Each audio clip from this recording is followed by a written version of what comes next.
लगभग 150 साल पहले की बात है। ढोलकपुर गांव के एक कोने में एक परिवार रहता था। उस परिवार में था पीहू, उसका बड़े भाई साहुर और उनके मम्मी पापा।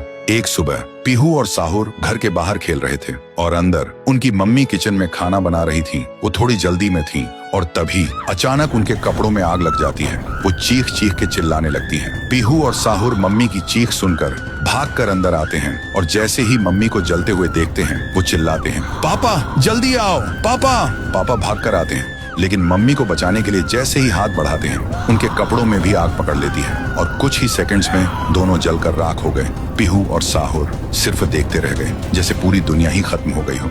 अब पीहू घर में अकेली रहने लगी और साहुर हर दिन खेतों में काम करता, सिर्फ इसलिए ताकि उसकी बहन भूख से ना रहे। एक पूर्णिमा की रात थी। साहुर खेतों से काम करके घर लौट रहा था। तभी उसकी नजर जाती है एक घर की खिड़की पर। वो देखता है एक आदमी किसी का खून कर रहा था। ये देखते ही साहुर के पैर कांपने लगे और जैसे ही वो पीछे मुड़ता है एक और आदमी हाथ में खंजर लेकर खड़ा था। वो आदमी बिना कुछ कहे साहुर पर वार कर देता है। फिर गांव के लोगों को इकट्ठा करते हैं और वही आदमी चिल्लाता है, ये लड़का मेरे घर में घुसकर चोरी कर रहा था और जब मैंने रोका तो मुझे ही मारने की कोशिश की। अब आप लोग ही बताओ इसके साथ क्या किया जाए। गांव वाले गुस्से से भड़क उठते हैं और चिल्ला के कहते हैं, इसे उस पेड़ पे जिंदा उल्टा लटका दो। साहुर गिड़गिड़ाता है, मैं बेकसूर हूँ, मैंने कुछ नहीं किया।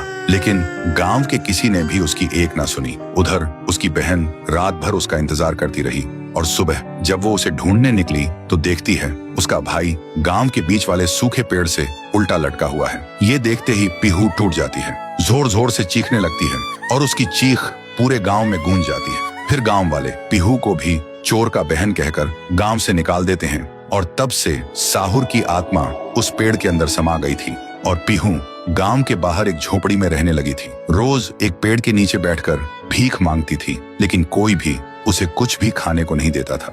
वो बस भूखी पेट पेड़ के नीचे लेटी रहती थी। साहुर भी अपनी बहन का दर्द महसूस कर पाता था, लेकिन वो कुछ नहीं कर सकता था। फिर एक दिन पीहू रास्ते में खाना मांग रही थी और तभी एक नशे में चली गाड़ी ने उसे कुचल दिया था। तब से पीहू एक भूखी आत्मा बन गई जो हर गांव में भटकती थी, सिर्फ एक ही बात कहकर, मुझे भूख लगी है। ये सब याद करते ही तुंग तुंग तुंग साहुर की आंखों से आंसू टपकने लगते हैं और तभी उसे एक आवाज सुनाई देती है और बिना कुछ सोचे तुंग तुंग तुंग साहुरा उस सूखे पेड़ के अंदर से निकलता है और अंधेरे में सीधा उस आवाज की तरफ चल पड़ता है। तो दोस्तों, अगर आप चाहते हो कि अगले पार्ट में पीहू, गुड़िया और तुंग तुंग तुंग साहुर की पावर दिखाई जाए तो इस वीडियो को 2 लाख लाइक्स तक पहुंचाओ, तभी आएगा असली तांडव।